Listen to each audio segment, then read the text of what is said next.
Well, hello and welcome to another Centsability podcast. My name is Amie Baker and I am the host of Centsability. I wanted to talk to you today a little bit about who I am. I've been interviewing many amazing people over the last 12 months on this amazing, I think it's amazing, podcast called Centsability. And I wanted to talk to you about why I am actually doing this. What's this all about and where we're heading and also who I am. So first of all, I want to talk about me. My alter ego is just having a little party, happy that we can talk about who I am. No, not really. It's actually, this has taken a huge amount of courage for me to not actually interview someone, but talk directly to any listener on my podcast. So thank you for those who are listening. And anyone who knows me, I do come across a bit of as an extrovert, but in reality, I should say, I am an introvert. I don't really like putting myself out there, but I do because I love what I do. I started out in finance in 2004, or probably before that, actually. I was working in accounts management, sort of dealing with businesses and cash flow and whatnot.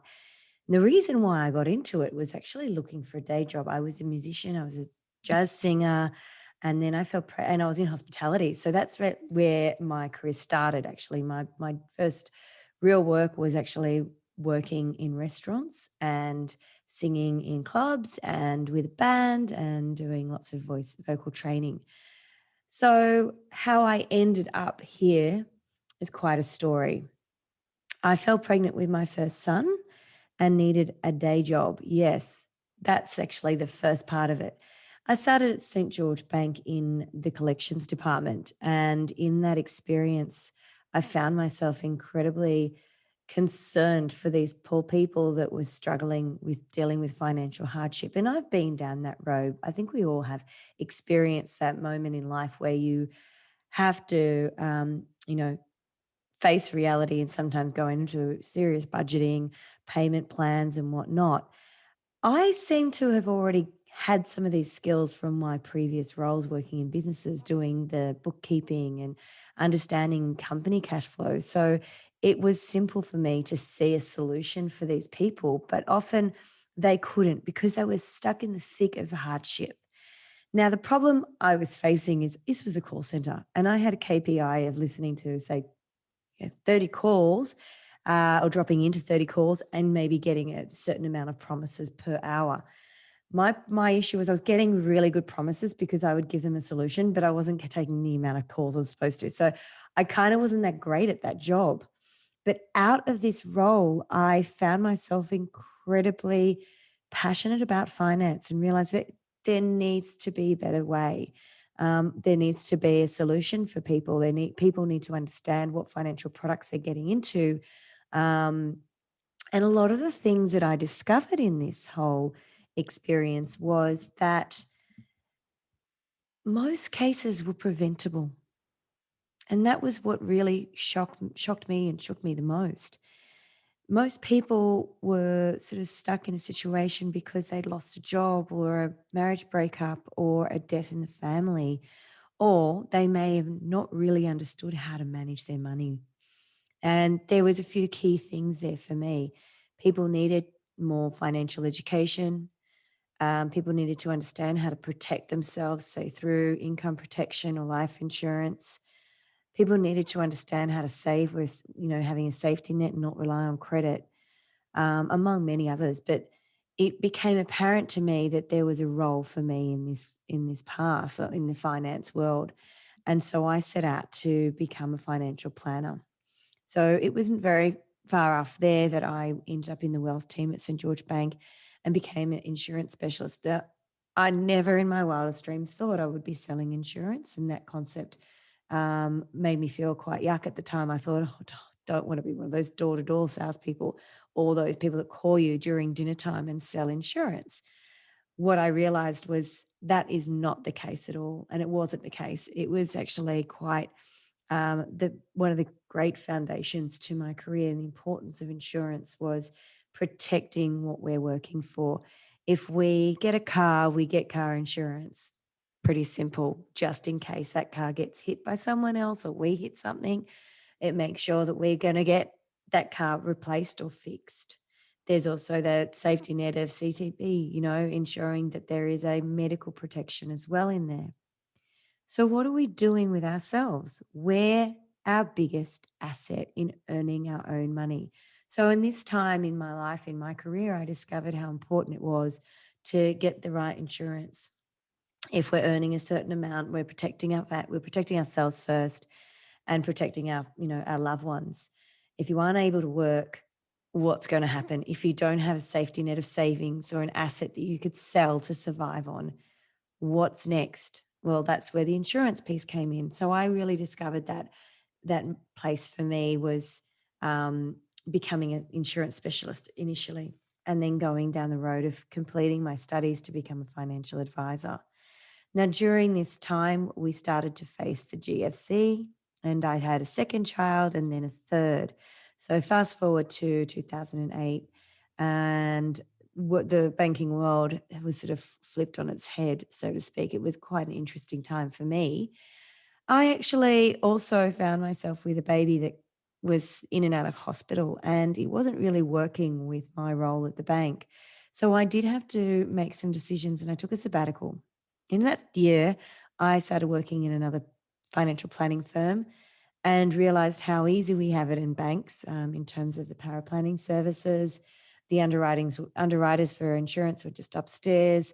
Everything in the back office was really done for you. So I decided with a colleague of mine to create a service, especially for advisors or those who are focused on risk.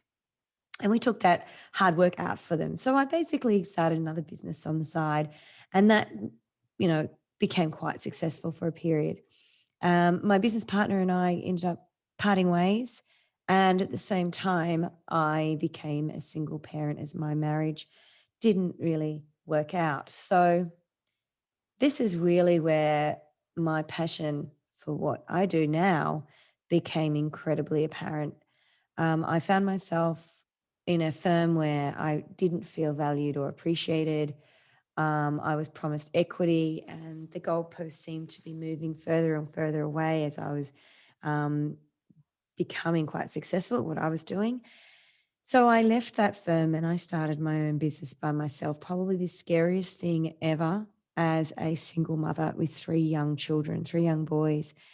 In this time, I was driving a crap car. I had to work in a cafe a couple of days a week. And I built my business, the business that I am now, from absolutely nothing.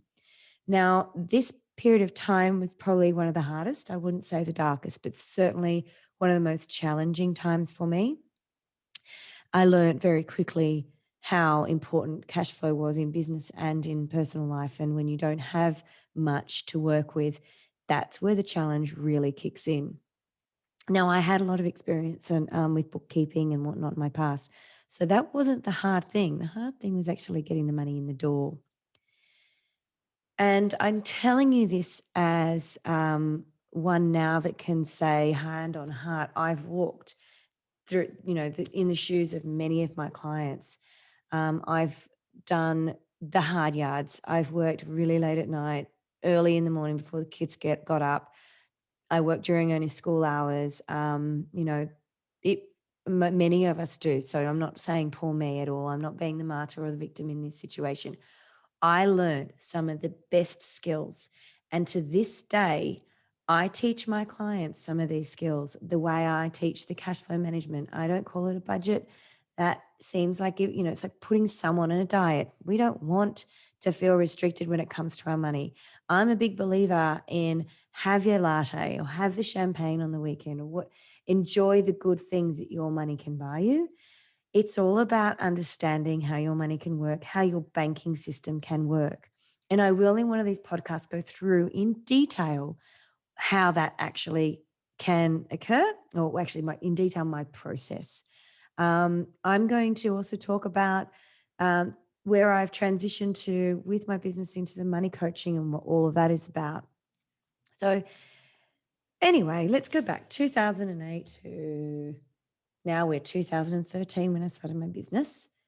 And then it took me, a good 3 years. Now I'm very open and honest with my clients, who, especially those who are sort of entrepreneurs or and business owners, and how long it took for me to really see success. I had to work in a local cafe and run a restaurant for 18 months, and I loved it. I loved being part of the community. And I was very happy to talk to people about what I was doing. And that is important to do. If you have a goal, you must tell people, because it will make you accountable. Give yourself a deadline. Say, you know what, in 6 months' time, I'm not going to be working here because I will be already on my way in my business. I will be earning money from my business and I won't need the income here.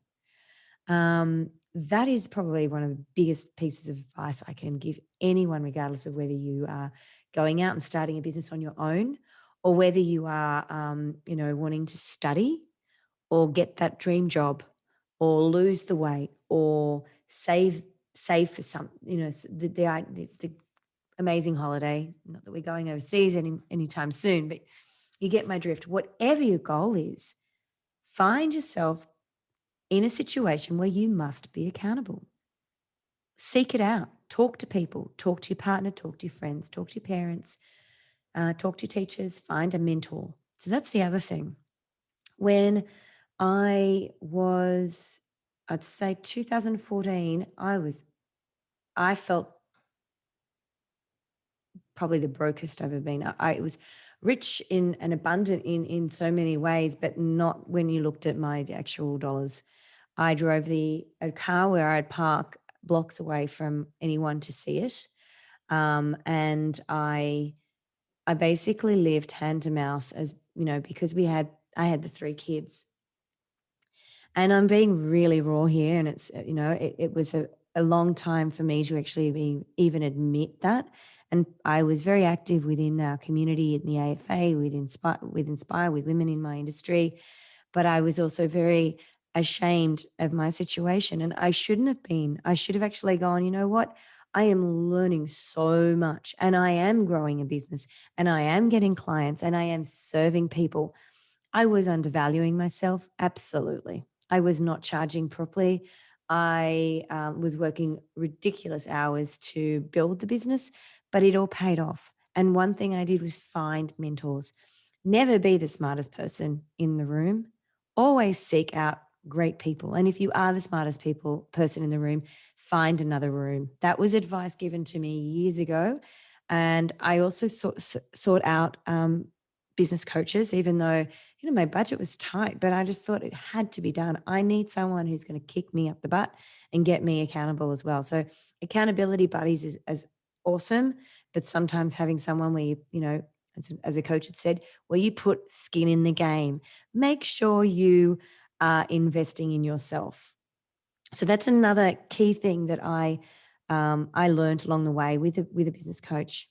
I learned other things about accountability, about responsibility, living above the line. I remember being in one room with a coach and she drew on her whiteboard this big line across the whiteboard and she wrote adult above the line and child below the line. And I've actually demonstrated this in seminars that I have presented, and I've seen it presented in others. And every single time I go, I still fall under the line on most days at some point in time.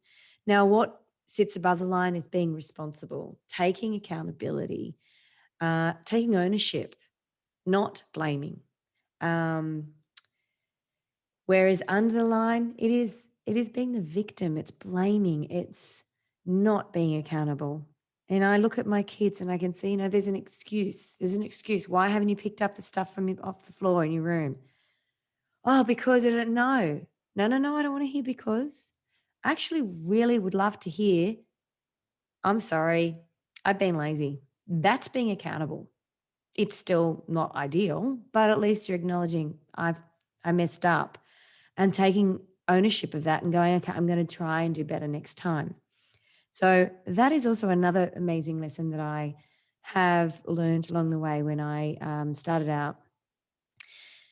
It took then also finding mentors. I found this amazing man who had sadly passed, but we became business partners just before he passed away.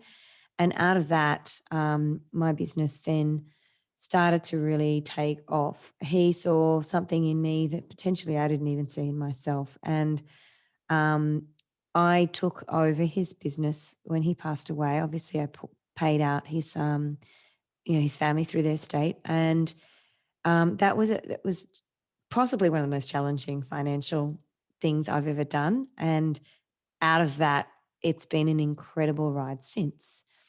Now, I've been operating my financial planning business since 2013. I have changed licenses here and there. I'm continuing to study. I'm now doing my graduate diploma in financial planning and now to then complete my master's. Our industry's gone from diploma level to degree qualifications. So that's why I'm back studying and I'm absolutely loving it because it's just allowing me to polish up on more technical skills. The other thing that I've also started doing was money coaching, which in the next few segments you'll hear more about. So, money coaching is actually got nothing to do with cash flow or money at all. Well, money, yes, but the dollars, the numbers, we don't discuss numbers not once for at least 4 sessions. The first 4 sessions, we talk about your past, your relationship with money, and the people who have influenced you through your life. Our subconscious is probably the most powerful part in our mind, and we're using 70% of it and only 30% consciously. So we need to work out this relationship and how it's being created with our money. And that comes down to often looking at our childhood and often looking at our patterns and behaviors and then calling it out, often using archetypes, for example, to really recognize behaviors. As I said before, I use the term victim and martyr. They're archetypes. So when you think of a martyr, yeah, you think someone who's laying their lives down, that they're sort of, oh, woe is me, I'm doing everything for everyone. I'm a mother, so of course I get up first, I'm the last to bed, and I'm always folding the washing, or I'm always packing and unpacking the dishwasher. That's martyrdom. Everybody has a little bit of martyr in them. The victim is also the blaming and the feeling sorry for myself. Well, it's not my fault this happened to me because so and so did that. Or I don't want to deal with this. I'm going to put my head in the sand and hope someone comes and rescues me. But there are other amazing archetypes that we can really draw upon, such as our warrior. I know I have it in me to succeed. I know that I can seek out success and the right people I will align with. The right clients will come my way. I am confident in who I am. I'm confident in how I manage my money. That is very a warrior talk. And talk is actually our dialogue, our story is so important. We need to always be aware of how we talk, especially when it comes to money. And so this is one of the things that I'm very passionate about because if we get that right, the mindset, the our our dialogue right, then we got the right tools with the cash flow modeling and a financial plan and then investing, obviously layered with some protection in there, then there's absolutely nothing to stress about because everything's organized and in place.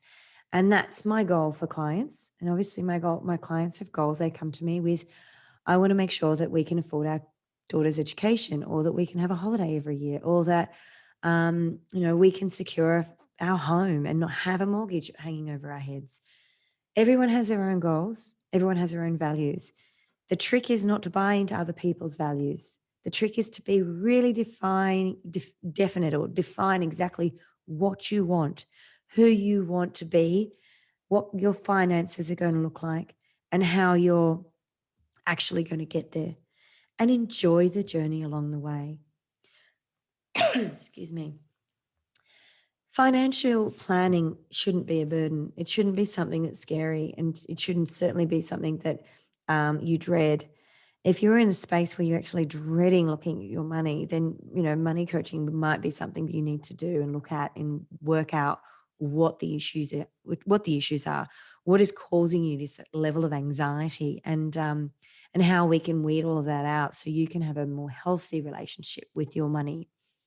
And as I've told you this story, like told you my story, I hope you can see that, I've been down the road of having absolutely nothing.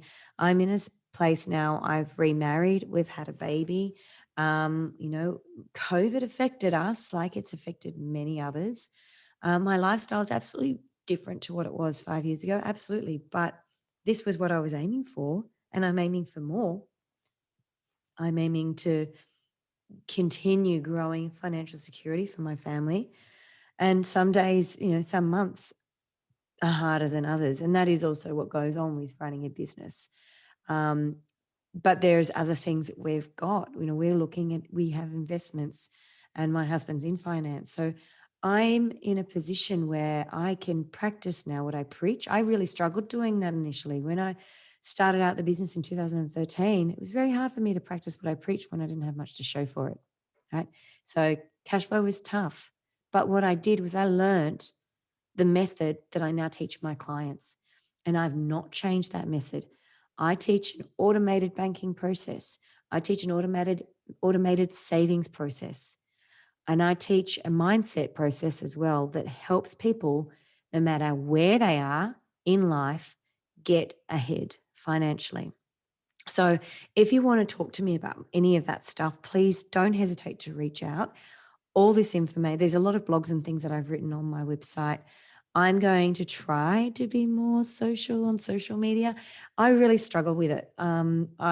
This here has been nearly 6 months coming. This is the first, and I know I started off and going and ah, and I don't believe that will be edited out. This is me. This is raw, and you love it or you hate it, and that's okay. It's not my business what people think, but my business is sharing my message. And that is what's most important to me. If I can help somebody, just even one person, turn their lives around with some of the processes that I've created over the years, then I'm doing the right thing by just putting this one podcast out. Now, the other thing is, if you've listened to any of my podcasts, or if this actually spikes your interest to listen to any of the other podcasts, you will notice that I interview all sorts of people, not just people in finance. And the reason being is to bring it back to the conversation around money. Money should be something that we talk about comfortably all the time. It's an energetic exchange. Money is energy, just like friendships and all sorts. And someone may argue with that with me, but this is how I believe it to be. If we have a positive relationship with money, things start falling in line. And so when I talk with clients, I'll talk to business owners, I will bring up a question around their value, or how they feel about, or how they survived or pivoted in COVID, or some of their beliefs around their pricing even. And I've spoken to fashion designers, I've spoken to artists. I've also spoken with other financial planners. There's Frank Cadenia, who's an advisor I spoke with last year. We've spoken to Amanda Casa on aged care. So we're talking to people, or I'm talking to people about financial planning issues, as well as just all general and lifestyle issues. The point of Centsability is about making money normal, making money part of the holistic wheel of health. It should fit right in there of managing stress, exercising and eating well, and having a really positive outlook with money. And that's my belief. And that's what Centsability and this podcast is all about. So every week we're going to be talking to someone.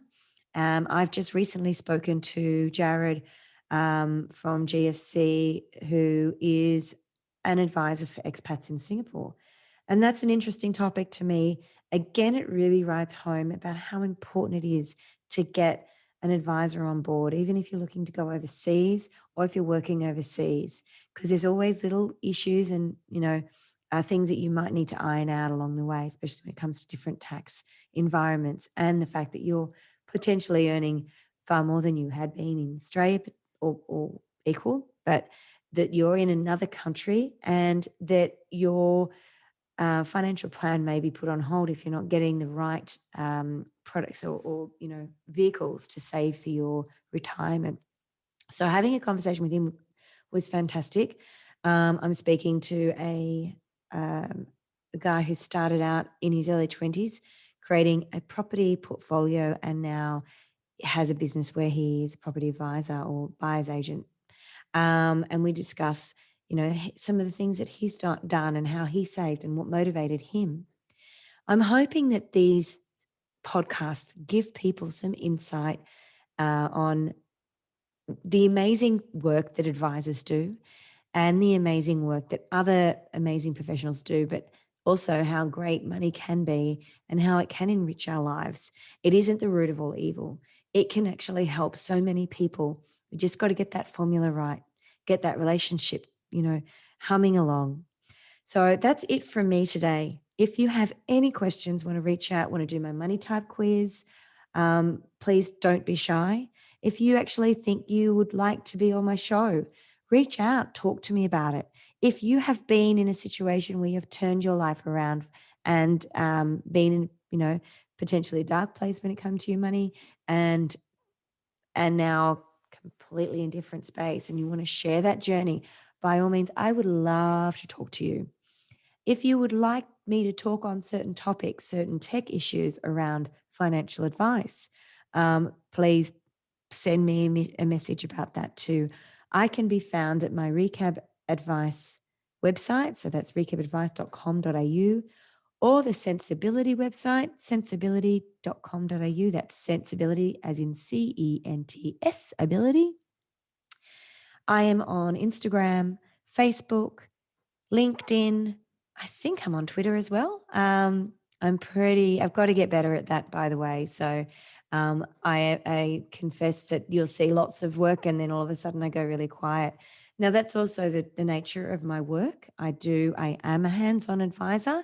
The other thing I wanted to also plug is watch this space. Centsability is going to have an online course soon. It's a 90-day money transformation program.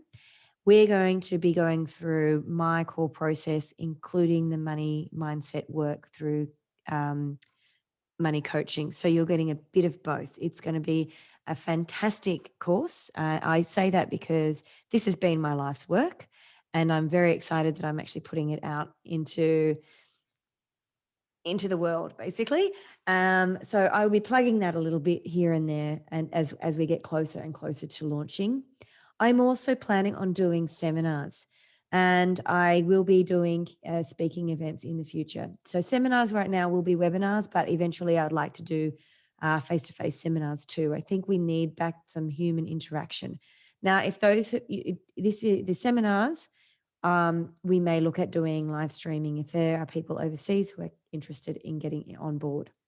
So thank you again for listening to me all this time, rambling on about who I am, what I do, and I'm hoping that there is some nuggets in there that you may have taken. Have a wonderful day. See you soon.